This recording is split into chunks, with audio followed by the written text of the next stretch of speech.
1 Radio.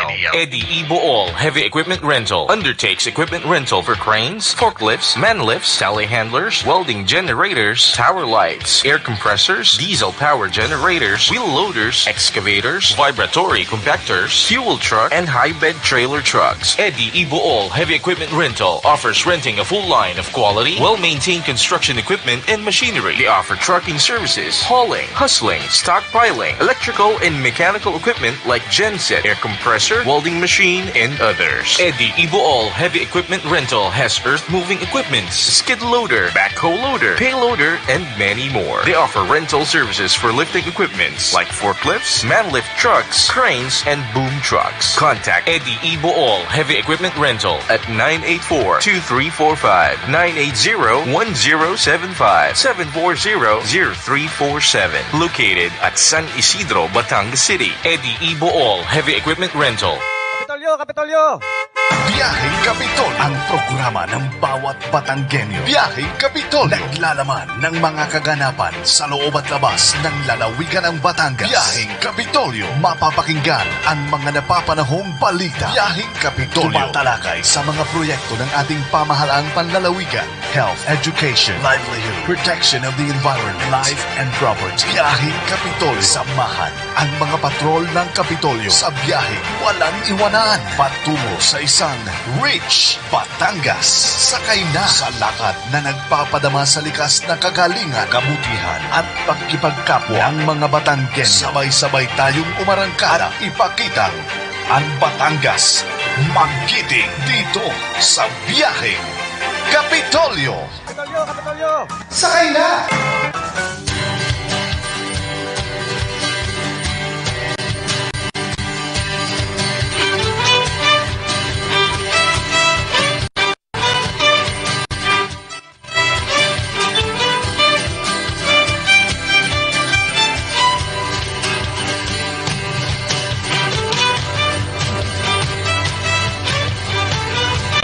Alas 9:38.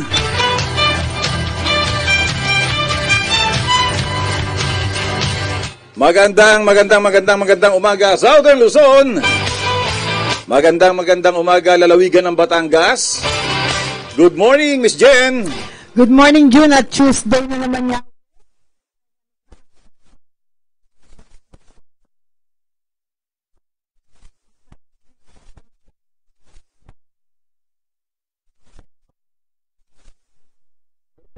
Na lang.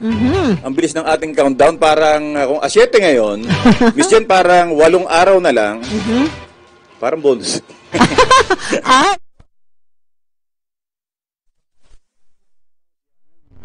Kapilan agad yung mga niningil natin eh. Oo, so magandang umaga po sa inyo, sa mga nakatutok po sa ating pagpasada ngayong umaga. Muli naman pong aarangkada ang inyong biyaheng Kapitolyo para maghatid po ng mga balita, impormasyon at napapanahong mga talakayan. Ayan, June.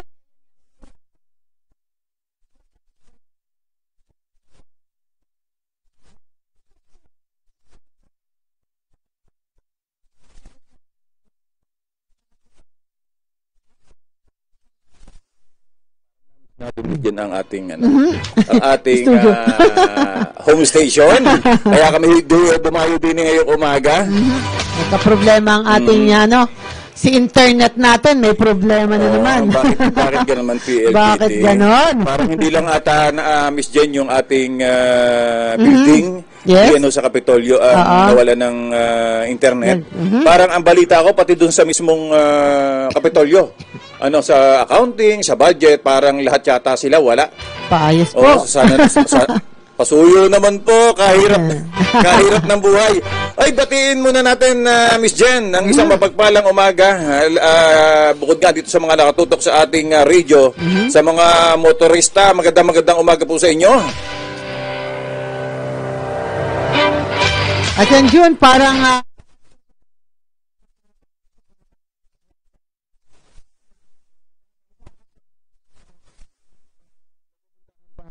hindi sila sumabay sa karamihan ng tao.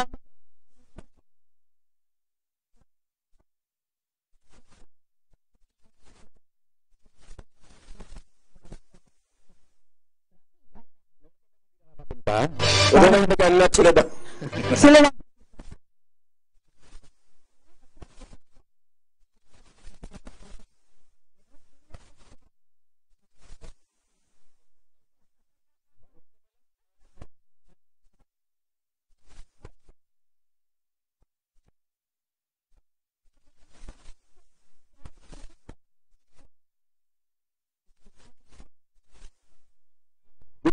Ating Chief of Staff at ating Provincial Information Officer, ang tita ng lahat. Magandang umaga po, Ma'am Abel Biasa. At siyempre, good morning po sa ating Vice Governor Mike Libiste at sa ating pong mga ginagalang na mga bukal, ating pong mga board members. Magandang morning po sa inyo. At yan nga,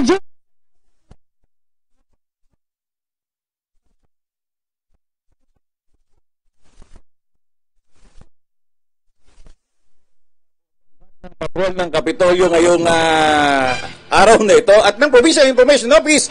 Ito po si June Magnaye. at andito nga po tayo sa Pamahalang Palalawigan ng Batangas. Sakay na po sa ating sabi ng ang kamay iwag masyadong mabigat eh. Nawawala eh. So, alas 9:42, muli po nating simulan ng ating pagtatanghal sa muli pong pasasalamat sa ating Amang Lumikha. Tunghayan po natin ang isa namang edisyon ng Gabay at Patnubay. Muli pong ihahatid sa atin ng ating kasamang si Froilan Salcedo.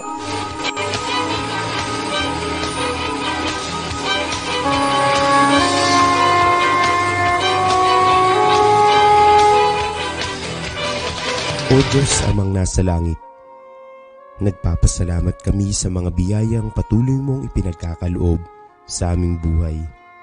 Hinihiling namin ang iyong patnubay at pagkalinga. Nagpapasalamat kami ng higit para sa mga biyayang patuloy naming tinatanggap. Patawarin mo kami sa aming mga kasalanan at tulungan mo kami na mas maging mabuting tao. Bigyan mo kami ng karunungan at lakas upang harapin ang mga pagsubok na aming kinakaharap. At tulungan kaming magbigay ng kapatawaran sa aming mga kapwa. Palakasin mo ang aming mga pananampalataya. Sa mga oras ng pagsubok, kami yakapin mong lubos. Tulungan mo kaming makamtan ang aming mga pangarap at hangarin. At gamitin mo kami upang mapalaganap ang iyong pagmamahal sa lahat. Itinataas namin ang lahat ng ito ng buong puso at aming hinihiling ang iyong gabay sa bawat oras.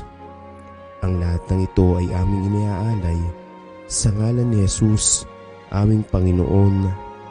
Amen.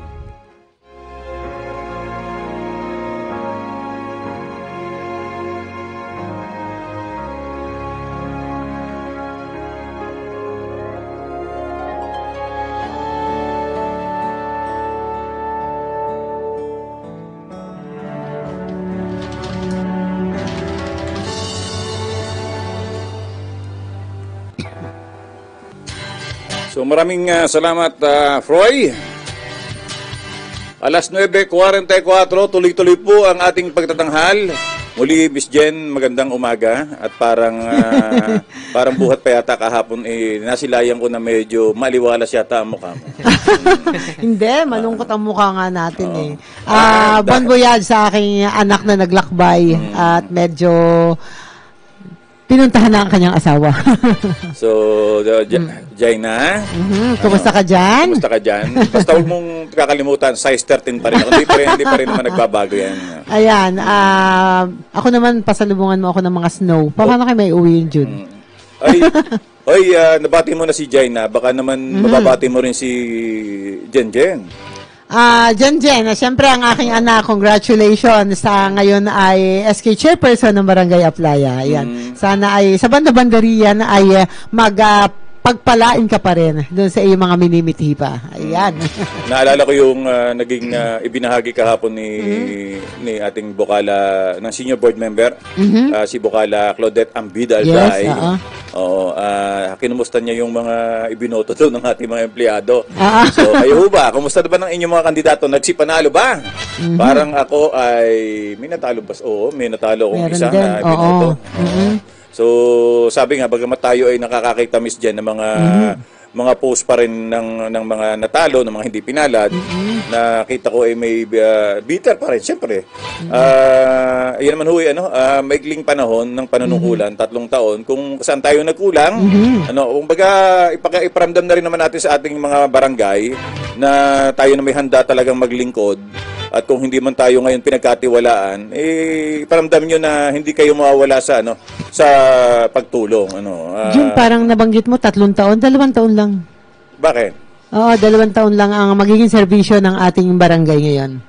At sa years ng election, parang May magkakaroon ng national election, parang October ba, kung di ako nagkakamali, o December, magbobotohan na.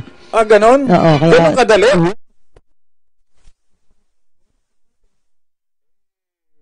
Hindi magsisisi o hindi magsisisi ang ating mga nagtiwala sa atin na tayo'y karapat-dapat doon sa tiwalang ipinagkaloob nila. Oo, di ba? So, dahil maikli nga lang ang panahon, nandiyan lang yung ating mga mga katunggali, nag-aabang. Iparamdam natin na tayo'y karapat-dapat maluklok. So, magandang umaga at binabati natin ng magandang umaga ang lahat ho ng mga nanalo diyan sa amin sa Barangay Talumpok, Silangan. At lahat ng mga nanalo diyan sa amin sa Barangay Aplaya. Oo. Maari bang pati mga pangulo, si Pangulong Ray D. Chavez, congratulations at sa kanyang mga kasama. Siyempre, baka malimutan ko. Kaya dapat ay congratulate ko na lahat ng mga nanalo. Lahat na tayong mga nanalo. Okay. Yan, at bago naman tayo mag-congratulate, baka ang ating kasama gusto rin mag-congratulate sa kanyang barangay. Sa sobrang daldal mo, nakakalimutan mo may kasama ka na pa.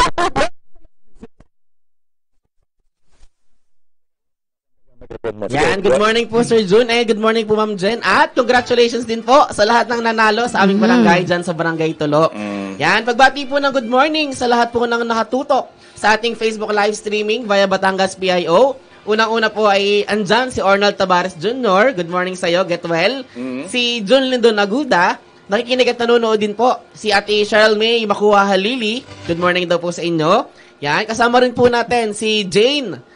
Yan, si Tita Nitz Lapa, si Sir Adante Nelson, at syempre nanonood din po si Kuya Mon Karag, at si Ma'am Crisel Rosales Castor. Good morning po sa inyong lahat.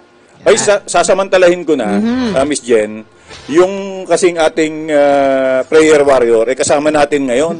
Pabatiin mo naman natin. Dito ka, kanina nung pagsilip po dito, nakita ka na Pagsilip ka. Yan, magandang umaga naman. Magandang umaga po sa lahat ng ating mga tagapakinig sa ating biyaheng Kapitolyo. Binati natin ng mga nanalo. Congratulate mo naman nanalo sa inyong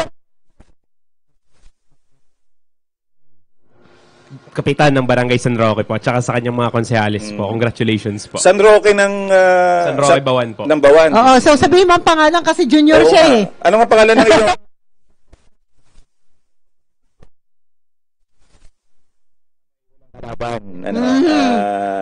Congratulations. Congrats. Doon pa lang sa...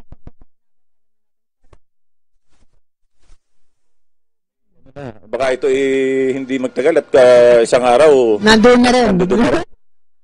Ayun, Dok.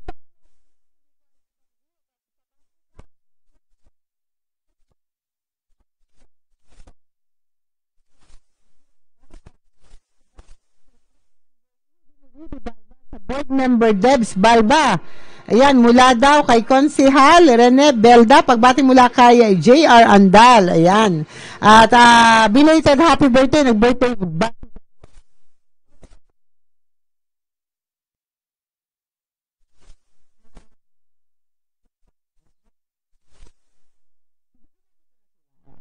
naman talang mahabang bakasyon.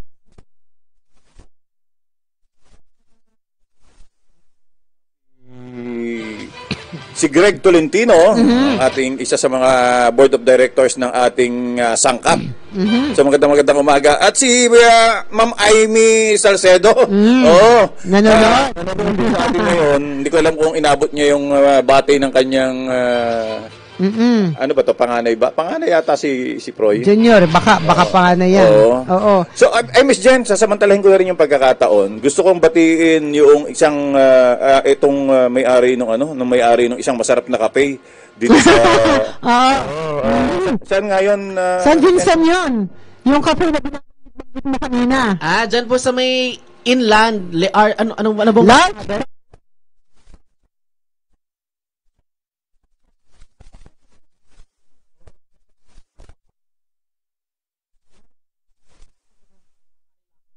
Ayan, so pupunta ka dyan. So pupunta ako dyan. Para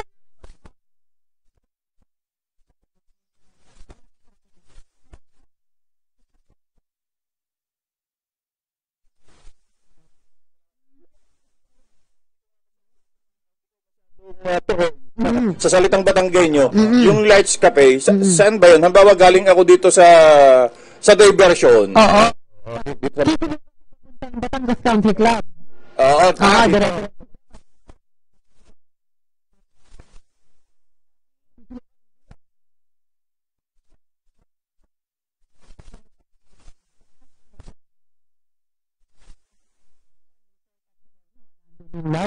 So kailan pa yan? Ba't parang ngayon? I think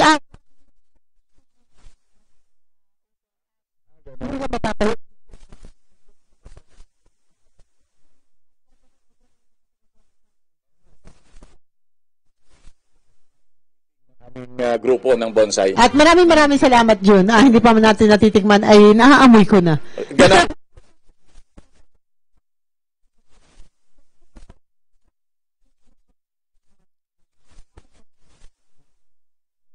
So alas 9:52, ano bang nakalinya sa akin? Atin muna, Miss Jen, bigyang daan yung mga naging activities ng ating butihing ama ng lalawigan nitong mga nakaraang mga araw. So tunghayan po natin ang ilan sa mga naging activities po ng ating Governor Dodo Mandanas nitong mga nakaraang linggo. Sa nakaraang linggo ng makadiyos, makatao at makakalikasang paglilingkod. Sa pagsisimula ng panibagong linggo ng paglilingkod, muling nagbigay pugay sa bandila ng Pilipinas ang mga kawani ng pamahalaang panlalawigan ng Batangas sa pangunguna ng Provincial General Services Office. Sa pangunguna naman ni Governor Hermelando Mandanas, kasama si Vice Governor Mark Leviste, ilang mga miyembro ng sangguniang panlalawigan at mga opisyal ng pamahalaang panlalawigan, nabigyan ng pagkilala ang mga estudyante mula sa Batangas State University Integrated School na naghatid ng karangalan sa probinsya sa ginanap na 22nd Philippine Robotics Olympiad Robo Mission Junior High School category. Araw ng Miyerkules, pinaunlakan ni Governor Mandanas ang imbitasyon ng pamunuan ng Eternal Chapels para maging isa sa mga panauhing pandangal sa isinagawang blessing ceremony ng bagong gusali nito sa loob ng Eternal Garden sa Balagtas, lungsod ng Batangas. Masayang ipiniabot ni Gobernur ang kaniyang pagbati sa mga opisyal at tagapamahala ng naturang kapilya na aniya ay dagdag sa mortuary and chapel products and services na inihahatid ng Eternal sa mga residente ng Batangas City at mga karatig lugar nito. Nakasama ni Governor Mandanas sa idinaos na blessing ceremony si Batangas 5th District Representative Congressman Marvy Mariño. Kinabukasan, sa pangunguna ni Governor Mandanas, pinarangalan ng pamahalaang panlalawigan ang 6 na co-op achievers at 10 outstanding cooperatives sa ginanap na Magiting Co-op Awards 2023 na bahagi ng culminating activity ng Cooperative Month Celebration. Ang selebrasyon na may temang Cooperatives Pioneering the Path to Recovery Amidst Modern Challenges of Climate Change and Food Security ay inorganisa ng Provincial Cooperative, Livelihood and Enterprise Development Office sa pamumuno ni Ginang Celia Atienza. Ang nasabing okasyon ay pinaunlakan ni DILG ASEC for Community Participation, Elizabeth N. Lopez de Leon, ex officio member ng Cooperative Development Authority Board of Directors na siyang tumayong panauhing tagapagsalita. Sa araw din yun, sumunod namang tinungo ni Governor Mandanas ang isinagawang blessing and ribbon cutting ceremony ng isang mall sa lungsod ng Santo Tomas. Dito ay malugod na binati ng punong lalawigan ng pamunuan ng nasabing mall para sa pagbubukas ng panibagong oportunidad at paglikha ng maraming trabaho para sa mga Batanggenyo. Nagkaroon din ng pagkakataon si Governor Mandanas na masaksihan at malibot ang ilang bahagi at atraksyon na mayroon ng naturang bagong tayong mall. Matapos ang araw na iyon, masayang ipinagdiwang ng pamahalaang panlalawigan ng Batangas sa pangunguna ni Governor Mandanas ang culminating activity para sa selebrasyon ng probinsya sa Elderly Filipino Week.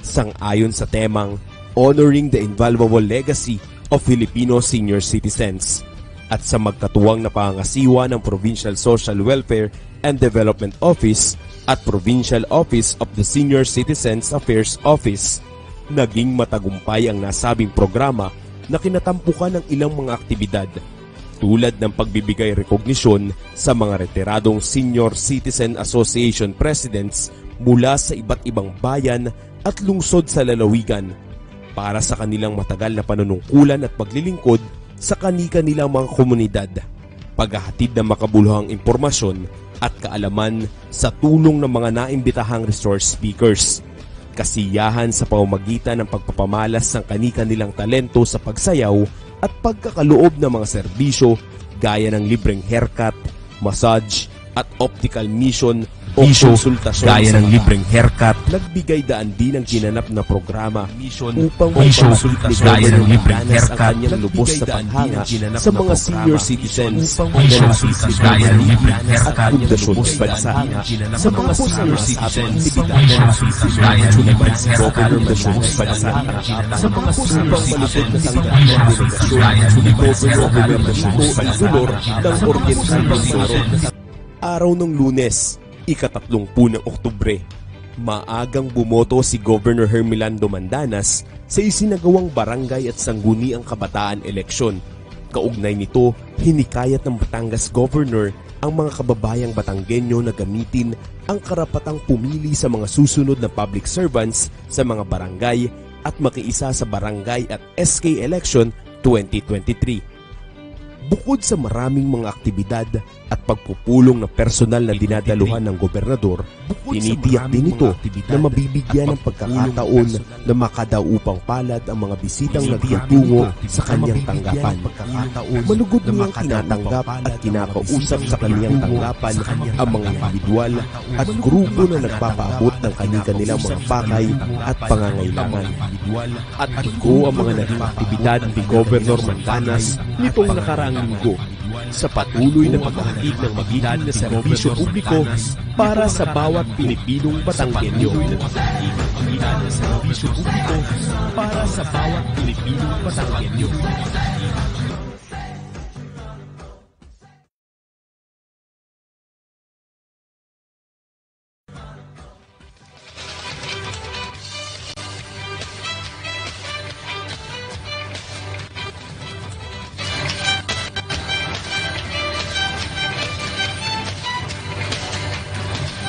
Alas 9:59, diyan nga po yung ilan lamang po sa mga naging activities po ng ating Governor Dodo Mandanas at hopefully nahatid ko na ayos.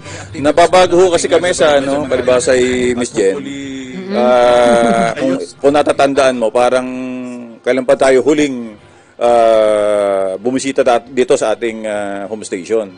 Parang may 2 na yatang taon.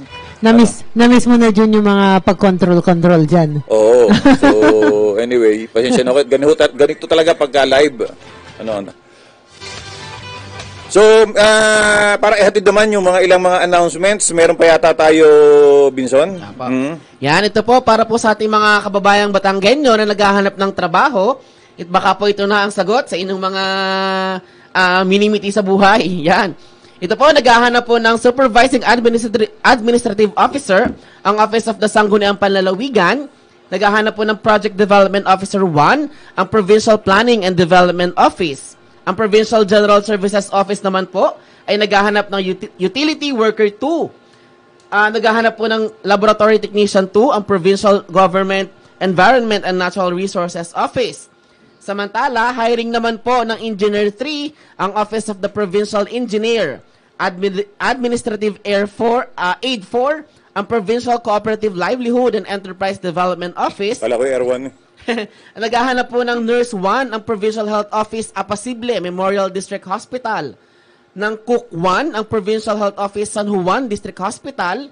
Administrative Aid 1 ang Ernesto H. Mandanas Memorial Hospital. At naghahanap po ng Clerk 3 ang Provincial Health Office Batangas Provincial Hospital. Mangyari po lamang na magsumite ng inyong mga requirements. Unang-una ay fully accomplished personal data sheet with recent passport size picture na pwede po nating ma-download sa www.csc.gov.ph. Pangalawa po ay ang ating performance rating in the last rating period, if applicable. Ganon din po ang photocopy ng Certificate of Eligibility, rating at lisensya kung meron. At syempre po ang photocopy ng Transcript of Records. Mangyari po lamang na isubmit ang inyong mga email o ang inyong career application kay Ma'am Riza B. Disosa, PGDH ng Provincial Human Resource Management Office. At i-email po natin ito sa phrmobats.recruitment2023d@gmail.com. Mangyari po lamang na isumite ang inyong mga application hanggang ngayong araw na ito, November 7, 2023. So doon sa mga naghahanap ng trabaho, may mga vacancies po tayo. Bukod ho diyan, pasyalan ho ninyo ang ating peso diyan ho sa Kapitolyo sapagkat patuloy naman ho nakikipag-ugnayan ng ating pamahalang panlalawigan. Doon miss diyan sa mga private companies. O sa mga pribadong kumpanya para kumbaga isang punta nyo na doon, malalaman nyo ano ba mga kumpanya ang sa ngayon ay nangangailangan. So yung mga nangangailangan ng trabaho at yung nangangailangan ng pagmamahal, nandito lang naman. So pag nangangailangan ng pamahal sa PI, pag nangangailangan ng pagmamahal, sabihin nyo lang sa akin. Tuturo ko, ang dami namin binata sa amin. Yun naman yun. Miss Jen, merong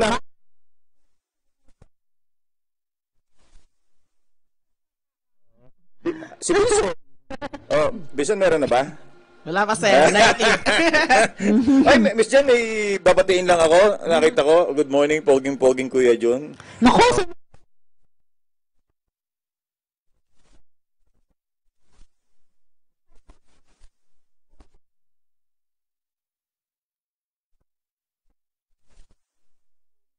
parang magkaunabay.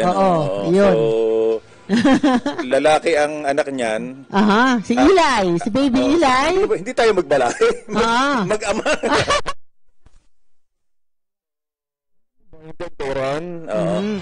Pabati po sa staff ng office ni Governor kay Ma'am Jonalyn Dabu nabanggit ko yan kanina. Pabati din po sa staff ni Board Member Balba. Ayun, mula kay RJ Andal, ang ating isa sa masugid na taga-subaybay. Oy, bagamat hindi ko alam kung i-ano sumamaya, uunahan na kita, Binson, sapagkat ang bukas ay merong community food market ulit tayo, Miss Jen.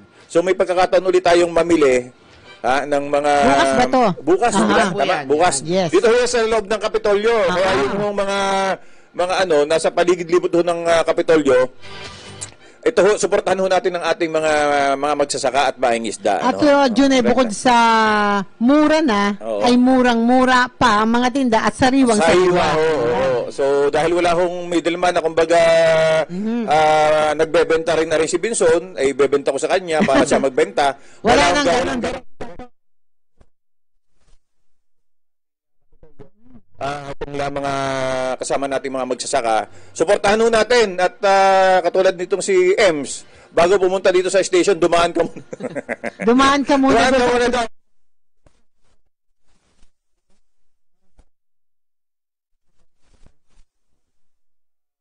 Anong tawag ito? Talaba. Yung mga may share, mula dito ang Maliputo ay galing dito sa saan nga ba di? So ang Maliputo mga At saka ito, sa San Luis, meron din tayo kasi tinuturuan, meron yung din, inaayudahan ng ating Provincial Agriculture's Office na, tinuturuan ng pag-aalaga ng maliputo. Maliputo. Ayan, nabanggit mo nga pala si Clarice, babanggitin ko lang, maraming salamat kay Clarice Aguilera Villar at kay Ron dahil malaking tulong nila sa pagkapanalo ng aking anak. Thank you very much sa suporta. Kami mga ganyang nagmamahal. Meron tayong mga kamag-anak, mga kaibigan na anumang laban ay nandiyan dyan. Yes, maraming salamat. Ayan, Jun. Ay, good morning kay sa San Luis, kay Sir Mike Mia na nakasubaybay sa atin. Sir Mike, kami ay medyo naririto sa home station sa 191.9. Saan ba to? Dito sa may diversion sa taso ng 7-Eleven baga. Nawalan kami ng internet. Buti sa inyo, meron. Ayan, nanonood June. Banggitin ko lang itong aking kaklase at kaibigan, si Richard Reyes. Nanonood na sa ibang bansa ito. Hindi ko lang maano kung anong ibang bansa. Yan, maraming salamat sa iyong panonood. Nabanggit mo yung ibang bansa. Babatiin ko na rin ang aking mga brother and sister dyan sa amin sa California. So good morning. Sa aking mudra, Alice Magnaye at aking Dino sa lungsod ng Lipa. Tayo ay loud and clear din sa 102.3. Makinig kayo. Padagdag ko John at binabati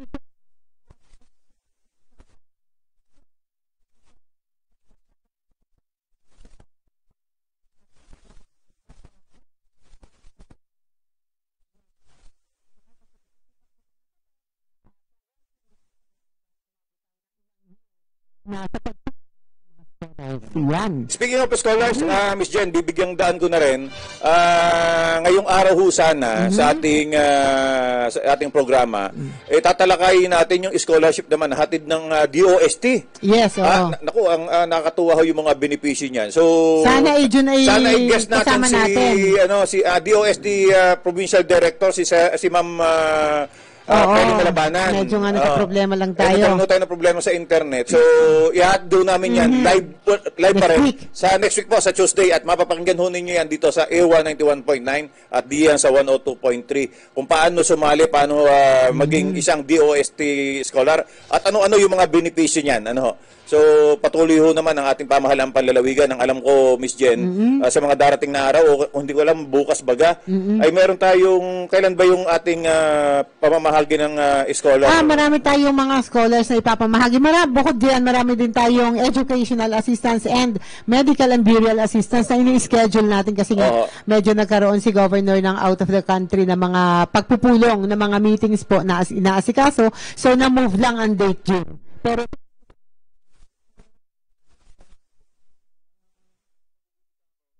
isang beses may comment sa ating programa na yun daw honorarium ng ating mga barangay tanod. Sana naman daw iibigay na. Meron na schedule. Fourth quarter. Pag-iisahin na para isang pamamahagi na lang. Yes. May schedule na po. Abangan ho ninyo lagi dito sa ating biyaheng Kapitolyo para ihatid natin yung mga schedule na yan. So, June, kaya tayo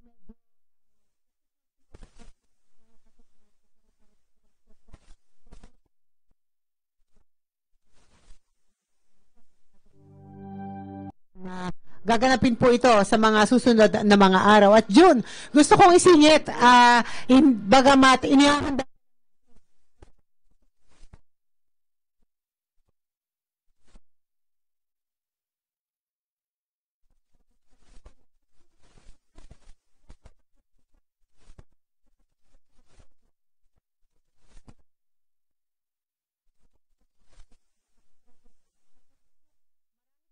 activities na gaganapin kasi maraming mga bata tayo magiging bisita dahil Children's Month ngayon, so maraming mga activities na mga kabataan ang ating mga imbitado dyan. Nakakatuwa dahil makikita mo ay magiging sigla ng Kapitolyo on November 25. So yan. bago rin sumabit ho ang November 25, yes, yan ho ay kung ano ho mangyayari ay ihahatid ho namin sa inyo ng buong buo.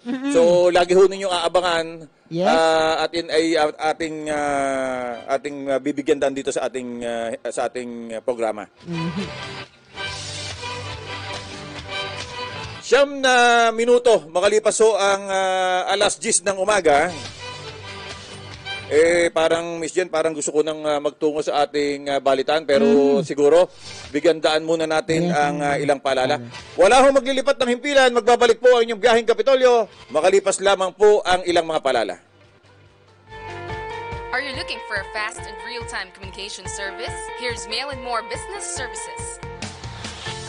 They provide a full menu of products like packing, shipping, mailing, and business services. They also offer Air 21 Sagot Ko Padala Mo and UPS, which is a door-to-door domestic and worldwide delivery of documents and parcel anywhere in the Philippines and abroad. Mail and More offices are located at Kaido Commercial Center in Batangas City with telephone number 722-0833. Also in ground floor Neo Francis Building, Barangay Tambo, Lipa City with telephone number 981-0508. And at ground floor CNM Building, Ilustre Avenue, Lemery, Batangas with telephone number 409-1014. Chances are, we can get or do what it is that you need.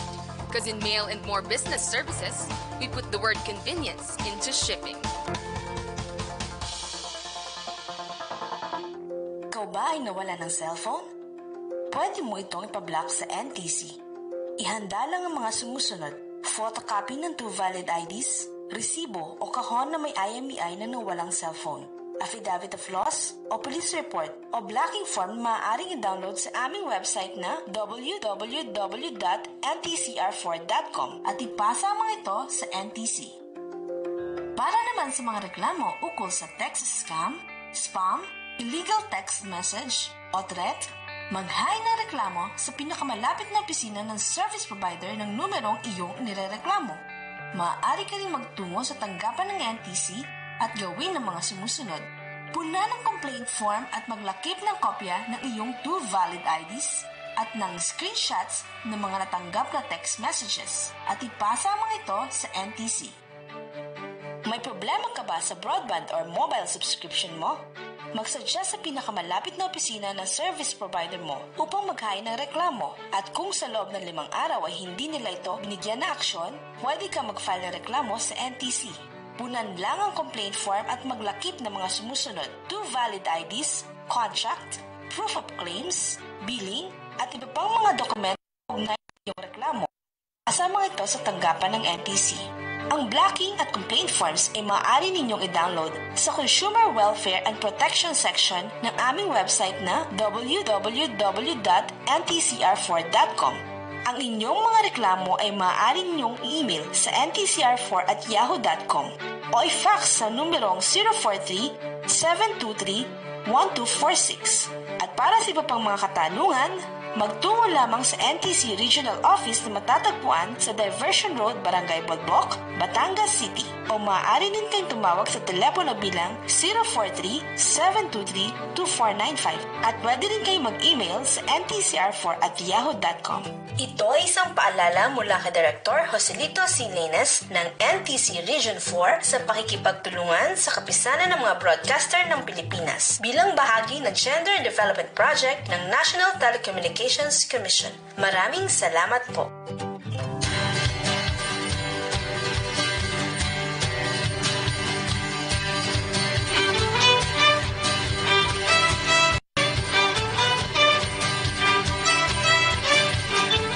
Muli pong nagbabalikan yung biyaheng Kapitolyo. Oras sa buong kapuluan.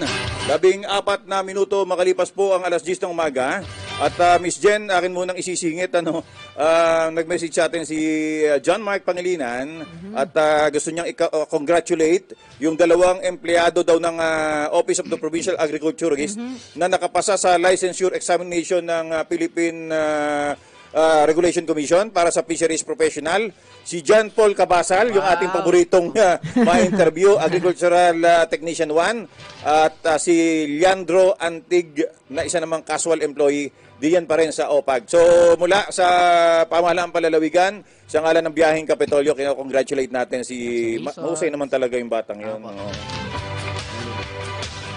So magtungo na tayo sa ating mga pagbabalita.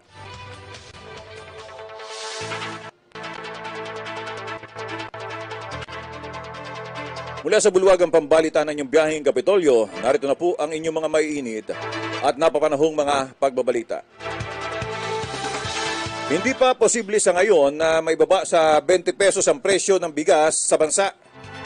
Sa unang media briefing, sinabi ni Agriculture Secretary Francisco Chu Laurel, ito'y dahil nasa 15 taong pagtaas pa ang world market sa ngayon at inihalimbawa dito ni Laurel na kung noon ay nasa $230 ang kada tonelada ng isda sa Vietnam, sa ngayon ay nasa $700 kada tonelada. Ito ngayon, malabo pang bumaba ang presyo ng bigas sa merkado. O bakit isda yun? Ngayon man, sinabi ni Laurel na gagawa ng mga paraan at mga pagbabago sa mga polisiya upang maging affordable ang bigas para sa lahat ng mamayang Pilipino sa susunod na taon. Niliwanag din ito na walang magaganap na conflict of interest sa paghawak ng posisyon sa DA dahil nag-divert na siya at walang panahon na gamitin ang posisyon sa kung anong bagay dahil prioridad ngayon ay gumawa ng ikabubuti ng mamayan at makatulong sa bansa. At June, hindi rin aniya payback sa kanya ang mga naitulong sa kampanya noon ni Pangulong Ferdinand Marcos Jr. sa pagkakatalaga sa kanya sa DA dahil matagal nang ibinibigay sa kanya ang posisyon at ngayon malaking challenge ito sa kanya na paunlarin ang agri-sector. At binigyan din ni Laurel na dagdag na pagkakaroon ng irigasyon ang mas paglalaan ng pondo sa 64.5 na bilyon na naibigay ng Kongreso sa ahensya. Hinuling din ni Laurel ang kooperasyon ng mga tauhan para mapagtagumpayan ang mga ilalatag na pagbabago dito sa DA na ahensya. Ang mga tauhan na walang magandang accomplishment sa pwesto ay kanyang aalisin at pananatilihin ang mga gumagawa ng mabuti sa pagtupad sa mga tungkulin. Sa iba pang mga balita, asahan na ng mga mamimili ang pagtaas sa Noche Buena meat products. Patay na tayo. Dapat tayo namimili ng... Dahil sa 15% hanggang 20% na itinaas sa production cost ng meat processors ayon sa Department of Trade and Industry kahapon. Ito'y matapos makipagpulong ang DTI sa mga meat processors bilang paghahanda sa darating na holiday season. Nilinaw ng DTI na very minimal lang ang pinatong na dagdag sa presyo ng meat products tulad ng iba't ibang klase ng hamon. Naku, paborito ko pa man din ito. Ito anya ay nasa hanggang 4% lamang naman dahil hangarin din ng meat processors na maging masaya ang mga Pilipino na makapaghanda ng inaasam nila gaya ng hamon.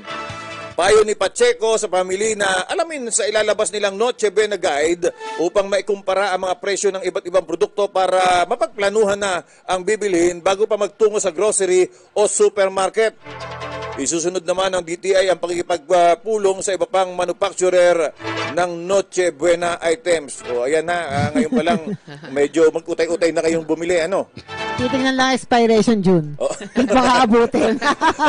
Baka mamaya expire na pa lang yung katapusan ng Nobyembre. Yan. At isang grupo naman ng mangingisda sa Masinloc, Zambales na nagpaanod ng higanting boya, effigy sa isla ng San Salvador kahapon ng umaga upang iparating sa bansang China ang kanilang gutom at galit dahil sa patuloy na pangaharas at agresyon ng Scarborough Shoal. Yan. Ibinahagi ng anong basa dito, Jun? Pagtagalog, ang asosasyon ng mga mangingisda sa Masinloc ang mga naganap na pagpapakawala at paglalayag ng mga higanting boya sa mga at nakasulat na atin ang Pinas. Ito ay tanda ng pag-angkin ng mga karagatan na pinagkukuhanan sa mga kabuhayan na nasa teritoryo ng Pilipinas.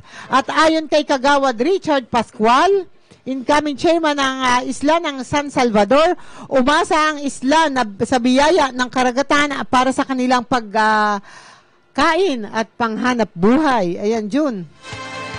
Isundo mo. Kanina bigas. Ngayon. Anya, ang ginagawa hong pagigipit at agresyon ng China ay labis na nakakaapekto sa mga mangingisdang Pinoy sa Scarborough o yung Carburo at sa kanilang kabuhayan. Dagdag pa ni Pascual na ang gutom at galit nila sa China ay bunga ng patuloy na pagpigil ng Chinese ships sa kanilang pangisda sa Carburo. Pinasalamatan din ng mga mangingisda ang lokal na pamahalaan at si Pangulong Marcos dahil sa mga suporta at pagtulong sa kanila. Git ni Pascual, ang payapang paglalayag sa karagatan ng kanilang tanging hiling upang buhayin ang kanilang pamilya. At sa iba pang mga balita, naniniwala ang 62% ng mga Pinoy na patungo sa tamang direksyon ang bansa sa ilalim ng pamumuno ni Pangulong Ferdinand Marcos Jr. Ito ang resulta ng third quarter 2023 Survey on Optimism o tugon ng masa survey na isinagawa ng Okta Research Group mula Setyembre 30 hanggang Oktubre 4, 2023. Ayon sa survey, 62% ng mga Pinoy ang naniniwala na nasa tamang landas ang bansa base na rin sa mga programa, pulisiyang inilahad at ipinatutupad ng kasalukuyang pamahalaan. Gayunman, ayon kay Okta Fellow Dr. Guido David, ito ay pagbaba mula sa 72% noong second quarter.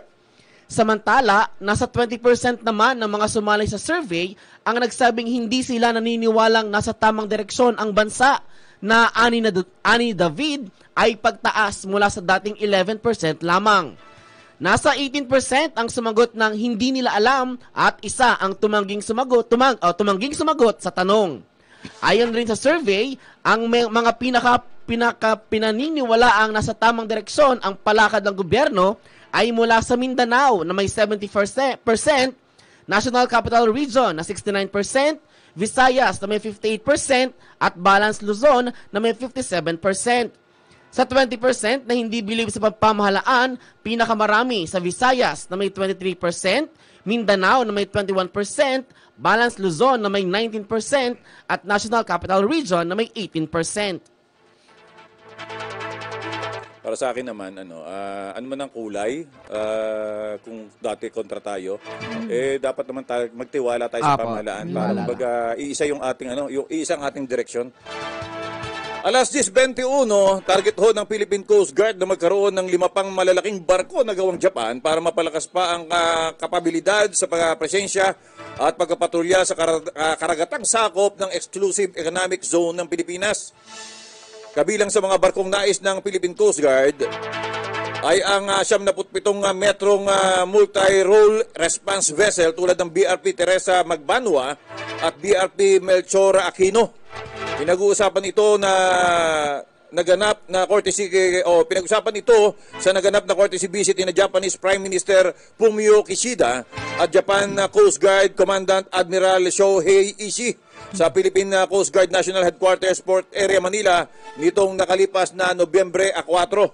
Kasama sa naturang pulong si Japanese Ambassador to the Philippines Kazushiko Koshikawa, Department of Transportation Secretary Jaime Bautista at Philippine Coast Guard Commandant Coast Guard Admiral Ronnie Hill Gavan. At ayon naman kay Gavan, makatutulong ang mga karagdagang barko sa pagpapalawak ng mga operasyon ng PCG, kabilang ang pagpapatrolya sa West Philippine Sea, pagsasagawa ng search and rescue mission at pagkakaisa sa humanitarian assistance at disaster response effort ng pamahalaan.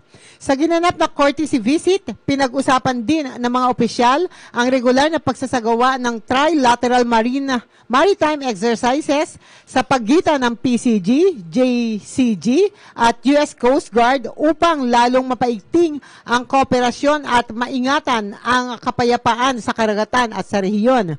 Sinamantala rin ni Gavan ang pulong para pasalamatan ng gobyerno ng Japan na isa sa pinakaunang bansang tumulong sa Pilipinas, partikular sa oil spill response operation na nangyari noon sa Nauhan, Oriental Mindoro. Alas 10:24 na isapinal na ng pamahalaan ng mga implementing rules and regulation ng Maharlika Investment Fund. Ayon po sa Pangulo, matapos ho ang IRR, agad na itatag ang corporate structure para agad na maging operational na ang MIF. Bigla ko naalala itong Maharlika Investment Fund. MIF nga pala ito. Pag December naman yung ating inaabangang MIFF. Naisegue pa rin nga. Una hong inilabas ang IRR noong Agosto pero sinuspinde ni Marcos ang pagpapatupad dito dahil kailangan pa ng karagdagang pag-aaral noong Oktubre 18. Bago po umalis patungong Saudi Arabia noong nakaraang buwan, nilinaw ni Marcos na hindi na-hold ang MIF at sinabing nagsusumika pa rin ang gobyerno na masimulan ang operasyon sa loob ng taon. Tiniyak din ng Pangulo na ang economic managers at mga personalidad na magiging involved sa pondo ay kinonsulta na hinggil sa MIF. Layunin ng MIF na itap ang mga asset ng Estado para sa mga investment venture para makabuo ng karagdagang pampublikong pondo. Sa ilalim ng batas, ang paunang capitalization ng MIF ay kukunin sa Land Bank sa 50 bilyong piso, Development Bank of the Philippines 25 bilyon at national government na 50 bilyong piso. So, 125 bilyon. Nag-add ka pa. Ayan, para naman sa ibang balita, hinimok ng Philippine Tobacco Growers Association at National Federation of Tobacco Farmers Association and Cooperatives na may halos 50,000 na pinagsamasamang miyembro ang Senado na agad na ipasa ang Senate Bill of 2432 o ang Anti-Agricultural Economic Sabotage Act na itinataguyod ni Senador Cynthia A. Villar na layong protektahan ang sektor ng agrikultura na dumaranas ng walang patid na pagpupuslit ng mga produktong agrikultura, kabilang nito ang tabako. Sinabi ni PTGA President Saturnino Distor na ang lahat ng industriya ng mga agrikultura ay dapat pantay na protektahan dahil sa talamak na smuggling ay patuloy na isang matinding banta sa kabuhayan ng mga lokal na magsasaka at milyong-milyong dependent na umaasa sa industriyang ito para sa kanilang kita at sa kanilang kabuhayan. Anya, ang industriya ng tabako ay mahalaga sa seguridad ng pagkain dahil nagsasaka rin sila ng palay, mais at iba pang pangunahing pananim. Idinagdag ni NAPTAC Chairman Bernard Vicente na ang illegal na sigarilyo ay magagamit na ngayon at binebenta sa lahat ng pangunahing lalawigan na nakakaapekto sa pangailangan para sa lokal na dahon ng tabako na higit na nakakaapekto sa mga magsasaka ng tabako. Sa pag-aaral na isinagawa ng Universidad ng Asia at Pasipiko, sinabi niya na 17% halos isa sa 5 sigarilyo na ibinebenta sa bansa ay nagmumula sa mga illegal na mapagkukuhanan. Samantala, sa iba pa mga balita, naglungsad kahapon si House Speaker Ferdinand Martin G. Romualdez, katuwang ang mga kasamang mambabatas at ang Department of Social Welfare and Development ng Financial at Rice Assistance Program para sa mga mahihirap na pamilyang Pinoy sa Metro Manila at 2 lungsod sa Laguna. Ito'y bilang tugon sa hamon ni Pangulong Ferdinand Marcos Jr. kay Romualdez na lumikha ng programa upang mabigyan ng rice aid ang mga mahihirap. Ang naturang cash and rice distribution or CARD program ay isinasagawa sa pakikipagkolaborasyon sa mas malaking legislative chamber sa ilalim ni Speaker Romualdez at DSWD Secretary Rex Gatchalian. Inulunsad ang CARD program sa 33 distrito ng Metro Manila na bawat isa ay mayroong 10,000 poor at vulnerable beneficiaries o 330,000 na recipients at hahatiin sa 4 na payouts. Kasabay rin nito ang distribusyon sa Biñan City na may 3,000 benepisyaryo at Santa Rosa City na may 2,000 benepisyaryo. Ang halaga ng tulong sa bawat benepisyaryo na kinabibilangan ng senior citizens, PWDs, solo parents at IPs ay nasa 2,000 piso. Kabilang ang 950 pesos para sa 25 na kilong sako ng bigas at ang natitirang in cash ay pambili ng iba pang food essentials. Ani Speaker Romualdez, ang CARD program ay ipaiiral din sa natitira pang 250 congressional districts sa Pilipinas. Alas 10:29, pinasusuko na ho ni Philippine National Police Chief Police General Benjamin Acorda Jr. ang iba pang suspects na nasa likod umano ng pagkawala ni Miss Grand Philippines 2023 candidate Catherine Camilon. Ito'y matapos na magkaroon na ng progreso ang investigasyon sa pagkawala ng naturang beauty queen kung saan may sinusundan ng lead ang mga operatiba ng PNP Criminal Investigation and Detection Group na siya nang tumututok sa kaso. Si Camilon ay iniulat na nawawala umpisa pa noong Oktubre 12 na magpaalam na may kakatagpuin sa patungo dito sa lungsod ng Batangas. Gayunman, tumanggi naman si Acorda na idetalya ang status ni Camilon kung buhay pa ba ito dahilan sa kasalukuyan ay ayaw niyang maapektuhan ang damdamin ng pamilya ng beauty queen. Ayan, at nabatid na isang police major at isa pang lalaki mula sa Binangonan, Rizal ang huling nakitang may dala ng behikulo ni Camilon kung saan ay kabilang ang mga ito sa persons of interest sa kasong ito. Sa kasalukuyan, ang nasabing police major ay nasa kustudya ng Regional Personnel Holding and Accounting Unit ng Police Regional Office dito Region 4A sa Camp Vicente Lim sa Laguna. Samantala, tiwala naman si Acorda na hindi na magtatagal at mariresolba na ang kaso sa pagkawala ni Camilon. June, nakakaawa naman dahil sana nakakapanglaw dahil Batanggenya to. Sana matagpuan na. At sana ay ligtas. Ayan yun, at kung maalala natin ay nagtungo pa doon si Vice Governor Mark Livistia at nagbigay ng gantimpala doon sa makakapagturo doon sa... Nagalok ang ating Vice Governor Mark Livistia ng 100,000 piso pabuya. So kung hindi ako nagkakamali, Miss Jen, nasa 250,000 piso na yung sa makakapagbigay ho ng impormasyon para sa ikadadaki po at kalulatas ho ng kaso. So alas 10:31, yan po ang naging kabuuan ng ating mga pagbabalita sa araw na ito. Araw po ng Tuesday.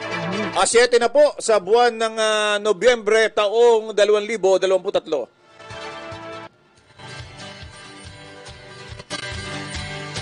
Ayun, at parang hindi yata masusunod yung aking sabi kay Angelo na tayo hanggang alas 11:30.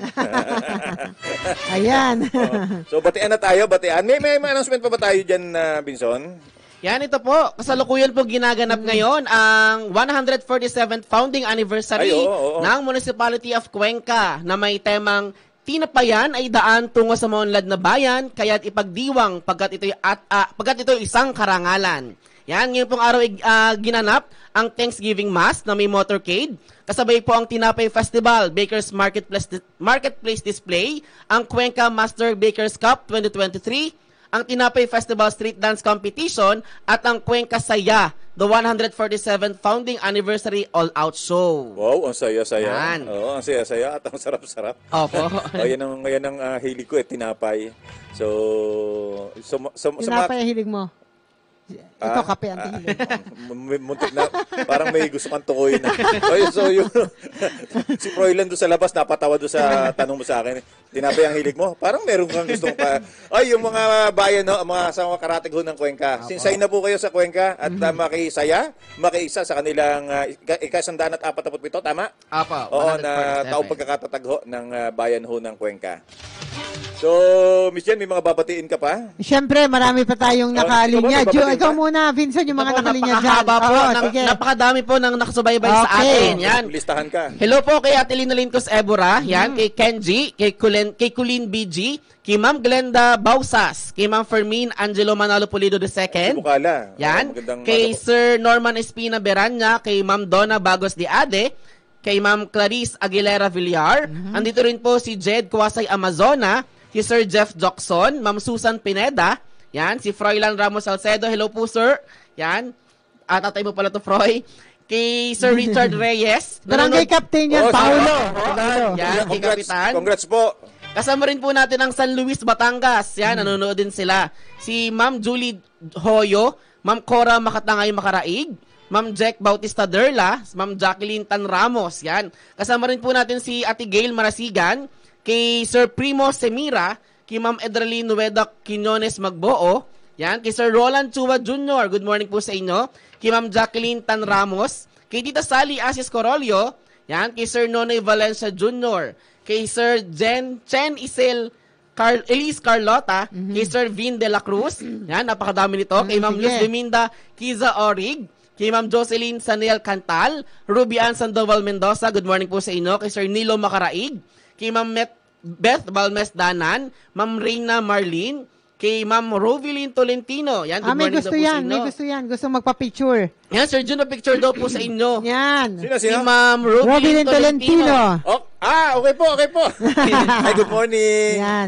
Good morning. At syempre sa magpapatuloy, kasama rin po natin si Sir Benji Robles, Sir EJ De Castro, Ma'am Sir Rosa EJ. Asilo, yan. Si Sir Philip Baroja, nanonood din Yan. po sa Hi, Sir atin. Good Philip. morning po sa inyo, Sir. Kay Ma'am Cecil Masongsong, yan. Si Pawe nandyan din. Tito Shirley Balmes. Kay Ma'am Lourdes Balon. Yan. Kay Ma'am Alona Mendoza. Kay Ma'am Lulu Fernando. Kay Ma'am Marife Ondoy, kay Ma'am Maria Vaz, kay Ma'am Ann Guse, kay Sir Mervin Alvaro, yan, kay Pusa pala ito. Kay Sir Mark Vincent Mendoza, kay Kuya Bry, nandyan din, si Ma'am Geraldine Makatangay, Ma'am Gloria Umali Ocampo, yan, kay Ma'am Marlene Dizon, siyempre si Sir Vic Magtibay Briones, nandyan din po, kay si Ma'am Dera Austria, yan, kay Maxine Margaret Sia, kay Van Carmona Dilay, hello po sa inyo, kay Sir Boyet Dating Ginoo, kay Ma'am Mary Alilio Cabrera, at kay Ornal Tabares Jr. Tingnan mo nga. Parang aabutin yata tayo ng hapon pagka... kasi si May, may sinabi, pabati daw sa kanyang asawa, si David Halili. Yan. Nanonood din daw ngayon. So, Ingat kayo, David. Ingat sa work. Ay, gusto kong ipaalam sa iyo, May, na yung mula kay June, May... Kumanda ka, May. Oh. Hindi, kasi itinext ni Mon yung sabi ng PLDT na hindi pa nila alam kung kailan magkaka-internet. So malamang na hanggang Biyernes, sugod istasyon tayo. Yung mga materials nyo, tsaka yung mga gas nyo. Ayusin nyo na. Sugod istasyon tayo hanggang Biyernes. Kailan pa ba kaya ito? PLDT naman. Baka naman. Baka naman. Pausap na po. Ano ba ibig sabihin ng PLDT? Parang laging ikaw, Miss Jen, ibabati ka pa. Hindi, may nakita pa ako dito. Siyempre, Mia Almares Aldovino. Yan, Aldovino Almares. At saka kay Rosa Asilo. Sa aking kapatid, Jocelyn Castor. Mga nanonood. Luis Ann Perez, ari kaibigan ng aking anak. Hi sa iyo at maraming salamat. Si Shelly Umali, nandyan, nakasubaybay. Alexa Villegas, si Marwin Domingo. Yan, si Jansen Oliva. Sir EJ, thank you very much po. Yan, maraming salamat po sa inyo at muli, June.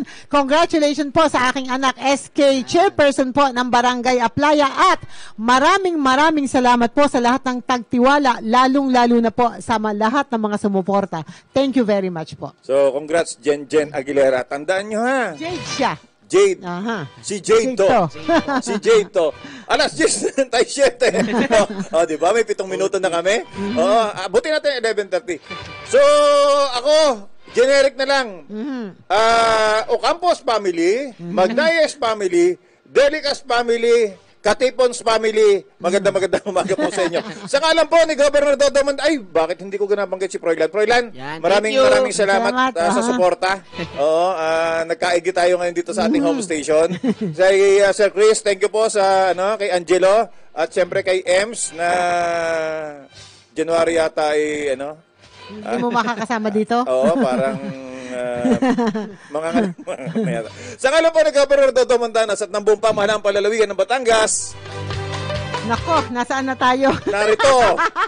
Nang pamuno ang makadiyos, makakalikasan, makatao taas noo, Batanggenyo. Sa tulong po ng ating Panginoon at sa ating sama-samang pagkilos, tayo po'y babangon sa anumang hamon at magkakapit kamay nating ipakikita ang ating likas na katangian na ang Batangas at ang bawat Batanggenyo magiting. Muli, ito po si June Magnaye. At patuloy po ang ating pamumuhay basta tayo nagkakaisa at tayo po ay nagtutulungan. Ito naman po ang inyong lingkod, Jenny Asilo Aguilera. At ito po ang inyong patrol ng Kapitolyo, Vincent Roy de Chavez. Marami pong salamat sa muling pagtutok at patuloy na pagsama sa ating pagpasada dito sa inyong Biyaheng